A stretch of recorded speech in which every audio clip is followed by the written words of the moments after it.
Welcome back to Life, Love, and the rest of it. I'm your host, Iris, and tonight we're stepping into the conversation that sits right at the center of growth, discipline, and becoming. I am actually taking a walk. The courage to become is about focus, clarity, and the strength you need to rise above the noise that tries to belittle your vision. Before we move forward, take a moment to get whatever you use to capture your thoughts. Your phone, your tablet, your stylus, your voice notes, or simply your quiet mind, because thought isn't just listening. Tonight is participation. Take a breath and let's begin. And as always, we're still learning how to name what we're going through, but we're naming it together. There will always be voices around you saying, we tried and it didn't work because of this person or that system. There will always be people repeating, we're crabs in a barrel. Some of that comes from real pain. Some of that comes from real history. But none of that has the right to define your future.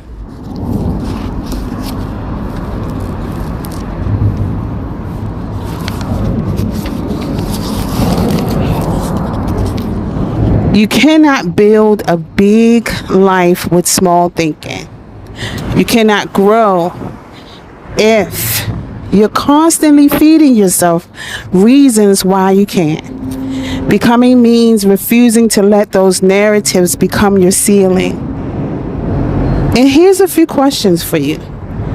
What negative narratives have you absorbed that no longer serve you? Where have you allowed someone else's fear to shape your decisions?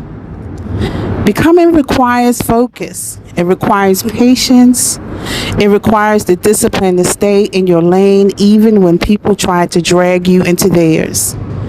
People will call you every name in the book. People will want something for something. People will try to pull you into their chaos. But patience is strategy. Focus is protection. And your vision deserves both. In our thoughts, our journal questions for tonight, where do you lose focus most easily? What does patience look like in your life right now? Everybody can't go with you. Everybody shouldn't go with you. Some people drain you. Some people distract you. Some people only show up when they want something.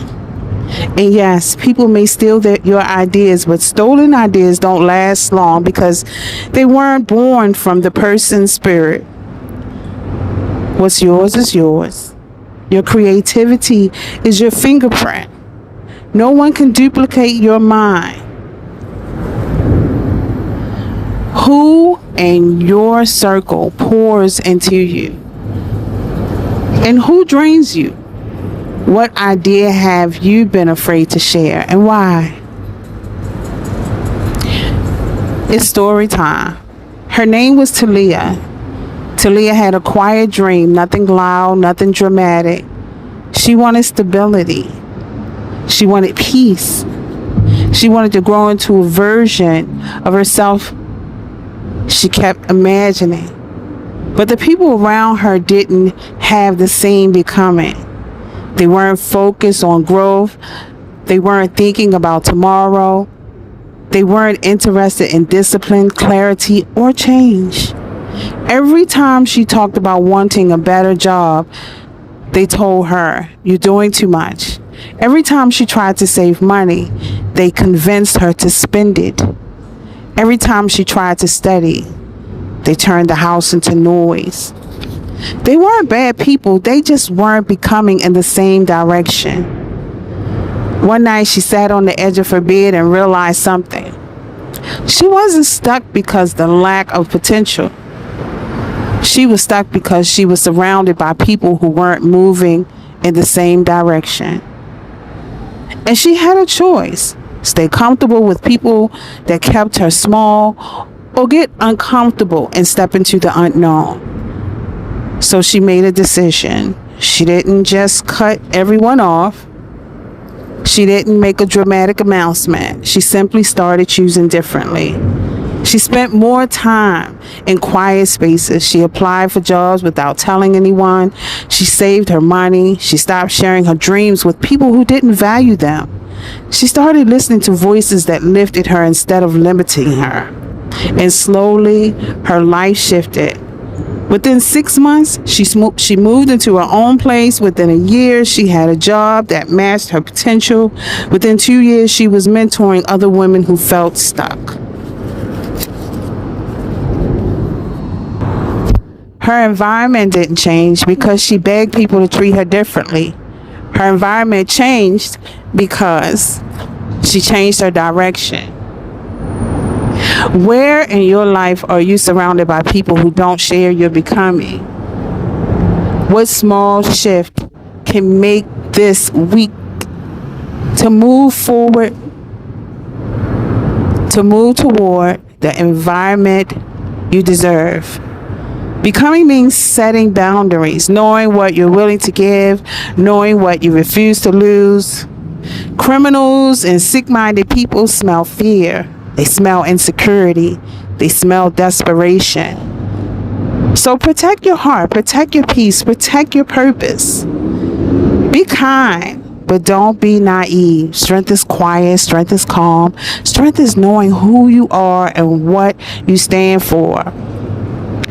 What boundaries do you need to set immediately? Where have you been too nice at the expense of your peace? There are different worlds on this earth, different energies, different environments, different levels of consciousness. You must find the world that is conducive to you, the one that feeds your spirit. Faith plays a role in that. Scripture plays a role in that. Your personal testimony plays a role in that. Becoming is not just mental, it's spiritual. Your faith is what steadies you when your environment is shaking. Your faith is what reminds you that you're not behind, you're becoming. Your faith is what teaches you endurance, even when life feels unfair. What world are you currently living in, and what world do you want to move into? What has your faith taught you about endurance? You have overcome things that once tried to break you. You have changed habits that once harmed you. You have grown in ways you didn't always see coming. And you should be proud, not because you're better than anyone else, but because you finally chose you. You chose your children, you chose your grandchildren, you chose the future that lets you see their smiles. You chose your family. You've learned that you don't have to be submissive for material things. Submissiveness should be natural, not negotiated. The right partner gives because they want to, not because they need to. What part of your past are you proud to have overcome? What does choosing yourself look like today? To everyone walking this journey, thank you. Thank you for listening. Thank you for growing. Thank you for becoming. Let's keep inspiring our youth. Let's keep uplifting the women who want to change their lives. Let's keep sharing our experiences so once someone else can find their way. Be who you are. And if you need to become a better version of you to make you happy, breathe. Take it in and step forward. We are all still learning. What part of your story could help someone else? What version of yourself are you becoming next? Next time on Life, Love, and the rest of it, we're stepping into a conversation sparked by a moment that caught me off guard. A Caucasian woman, frustrated and overwhelmed, said to me, "Black women think white girls don't have problems." So we're going to unpack that gently, respectfully, and honestly. I'll be asking a few women from different backgrounds what they think, how do they feel, and what they've experienced. Because becoming also means understanding each other, even when the conversations are uncomfortable.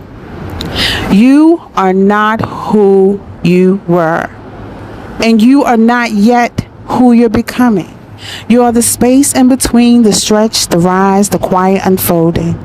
You are the lesson in the leap, the bruise in the breakthrough, the soft voice that whispers, keep going, you're almost you. In every step, every boundary you set, every truth you name is you becoming the version of yourself that your future has been waiting for. Pause, breathe, stand straight, and become. As we close tonight's conversation, take a moment to sit with what has rose up for you. The thoughts, the clarity, the boundaries, the reminders, because becoming isn't a one-time moment. It's a continuous unfolding. Your journey is still becoming. You're still learning. You're still growing. And every hardship you faced, every setback, every disappointment, you can take it as a lesson, not a punishment. We're all still learning how to name what we're going through, but we're naming it together. If you want to stay connected and be notified when new episodes drop, make sure you follow Life, Love, and the rest of it on whatever platform you listen on. Until next time, keep becoming. This is Iris.